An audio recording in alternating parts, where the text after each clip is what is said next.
Hey Mama, how's it going? Today I'm going to share with you some of the things that I have been learning and felt inspired by. And I hope that as you implement these thoughts and these mindset tools into your life, it will help you in your motherhood, in your life, and in your marriage. We're going to talk a little bit about marriage today. Thank you for joining. Thank you for sharing. Let's jump into it. Hi, I'm Jocelyn, host of the Positive in Pregnancy and Motherhood podcast.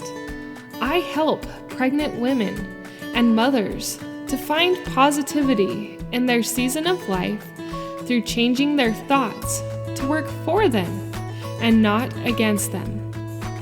I help mothers find the small, doable steps in thought and action without making drastic changes to their everyday mom life. And I can help you. Thanks for joining. So on this podcast, I usually focus on pregnancy and motherhood. I focus on mindset tips and tricks that I have learned during pregnancy and in motherhood to help you and that I have learned that I desire to share with you. Because God has put it on my heart that the things I have learned need to be shared.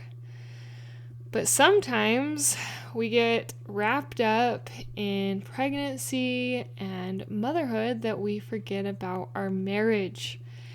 And I don't want you to forget about your marriage. Your marriage actually is the top of all of your family. And it should be right up there, right next to God. God and then marriage. Your marriage should probably even come before your children. Now, you still have an obligation to take care of your children, but you also have an obligation to help your husband. That's what we signed up for when we got married, is to be a helpmeet. The scriptures even talk about the first marriage of Eve and Adam, Eve being a helpmeet. And our marriage, I've just had it on my mind and in my heart lately, how important our marriage is. How important our marriage is for us and also for our children. If you've listened to this podcast over the last few months, you know that I have really kind of been on a love kick and how important love is. I have never read the book, The 5 Love Languages, until this month. And I picked up that book and I've been reading it, and there are so many things I am finding in that book that are inspiring me when it comes to love. Love is powerful, but love is also a choice. When I finish the book, I will do a book review on the podcast. I think that will be fun because this book is full of so many good things that I think can help us in our motherhood and in our marriage. And in that book, towards the beginning, which is where I'm at, he talks frequently about how love is a choice. Love is a choice that we make on a daily basis. So I want you to think about that. Think about the choices you're making when it comes to love in your marriage. What choices are you making to help support, to feed, to nourish that love that really we should be feeding, and we want to feed because we want and we plan for our marriages to last. We want our marriages to be the meat of our life. How are you choosing that love? So there are a few things that I have learned over the years. We also did get married in February, and so I always tend to think about love in February. And here are a few things that I have learned in our almost 11 years of marriage. Touch is important. And I know sometimes when you're pregnant or sometimes when you've been coddled and mauled by children all day, touch can be a little hard at times. That's a whole nother podcast episode of how to work through that. But touching your husband, like holding his arm or holding his hand or touching his leg as you sit next to each other when you're on your phones at night or watching TV at night or driving in the car. Sometimes we just get so focused on the things that we have to take care of, like the house and the children and our jobs, and he gets focused on his stuff that we forget that our marriage needs food. We've got to feed it, and one simple way to feed it is just simply by touching your husband. Sit next to him instead of sitting apart from him or away from him. Touch his leg or hold his hand when you're driving in the car. Sit by him in church and hold hands. But touch, just simple touch, I have found is bonding. And as you do these little things each day, it builds up. I've done a podcast on this before, but if you do these little things the other way, like you don't touch and you don't feed the love, it begins to die and it's harder to fill. So we as moms, though, we want to feed our marriage. It is so important. Anyway, the next tip or question that I have had to learn to ask myself, and I don't always remember to do this, but when I do, I can find it actually does help my mindset. Sometimes I can get annoyed by small things, like being late, or him handling things a little bit more differently with the children than I would, or what have you. Stuff like that can get under my skin. And I can't remember if I read this in a book or heard it in a podcast, but the question was, will this really matter in 5 years? Like, will this be a defining moment that you really are going to need in 5 years? And thinking about that question made me realize how petty a lot of my annoyances were with my husband. And I was like, why am I getting so upset over this? This is kind of dumb. In reality, it's not something that is going to help or serve, and it really won't matter in 5 years. So why am I getting my panties in a wad about this? So that question actually has helped me to, like, when I'm going through the thought processes of why I'm so upset and angry about a petty thing, this helps me realize I am upset over something that is kind of petty. What else is going on in my life and in my thoughts? What needs do I need met that aren't being met? And I try and get to a little deeper of what my actual issue might be. Usually it's not an issue with my spouse. Usually it's an issue within me that I need to work out or that I need to discuss with him to help me work it out. But slowing it down with that question and realizing, you know what, this probably won't even really matter in 5 years. Let go of some stress, Jocelyn.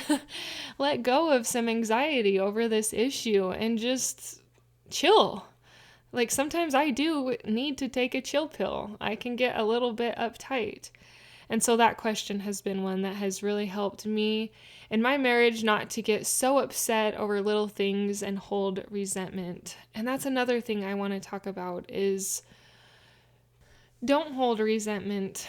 I know that sometimes this is easier said than done. Actually, most times it can be easier said than done. But as you let go of resentment, as you communicate through what you need and your issues and through how you feel like he should have handled a situation or why that bothered you, I feel like you can become closer together. You can learn more of what each other needs and wants and desires and their perception of life.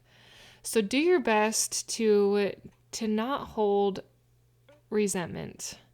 And the next one is to think about your words. Words are so powerful. Words can build or break down. And with our words, we want to have kindness because we want to build. Do you have kind words when it comes to your husband? Do you speak kind words to those around you about your husband? Do you think kind thoughts and thoughts of gratitude towards your husband? Or are they a little bit more on the annoyance and frustrated and stressed out and discouraged and disappointed side about your husband? If it is, take some time to think about why. Why are you feeling those feelings? Is it something that maybe you could tweak in your mind, or is it something you need to talk to him about? Communication is also a good thing. Communication is good in marriage. Communication can help you to understand each other and your perceptions. Sometimes I find out that what Isaac means and what I think he means are two different things, even way too different things. And sometimes we have to talk it out to where we get to be where we're on the same page, and where I'm actually understanding what he really means, not what he's saying. So pay attention to those words. Pay attention to the words you use with others and the words you use in your mind. And if there needs to be some improvement, do it. A thought is just a thought, and a thought can be changed. You have the agency and the power to choose the thoughts that you are thinking towards your marriage and towards your husband. And it's not going to be easy, and it's not going to happen all at once, but little by little, as you begin to notice the negative thoughts and as you begin to replace them with positive thoughts or mindset tips or questions, it can build your marriage up to where you feel more unified and you feel more whole. I am so grateful for my marriage, and I'm so grateful that Isaac and I have been intentional at trying to grow it. There was a time where it just was a little, it wasn't rocky, but it wasn't great. We were just kind of living together, and I didn't want that. I didn't want to just live together. I wanted to live happily ever after, full of love. Love is a choice. Choose to love. Don't beat yourself up if you feel like you're not where you want to be when it comes to feeding and nourishing your love. Little by little, you can do the next step. Whatever comes to your mind or has come to your mind during this podcast as a way to show love to your husband, I want you to act on it. I want you to act on that and choose love. Feed and nourish that love, and your future self, your future marriage, your marriage into the future is how I meant to word that. Well, thank you, because you will feel deep and profound love for your spouse. You got this, Mama. I am cheering for you. I am rooting for you, and I want to do this with you. I have a Facebook page called Positivity and Motherhood. If you want to find that, I post these episodes there, and sometimes extra thoughts that I have concerning motherhood and in this week or this month in marriage. Until next time. Thank you for being a part of the Positive in Pregnancy and Motherhood podcast, for listening, for sharing, and most of all, for applying these tools into your own life to improve your own happiness so that you can find your own better thoughts for a better you in a positive pregnancy, in losing that stubborn baby weight, and becoming the mom you desire to be through taking small steps in thought and action to reach your goals. If you are a mother who has an inner desire to enjoy motherhood and pregnancy better, but you are having difficulty figuring it out, I can help you. I can help you find the small, doable steps without drastic changes to your everyday mom life. Reach out, let's connect, and let's see you move forward. My name is Jocelyn, and I thank you for listening. Until next time.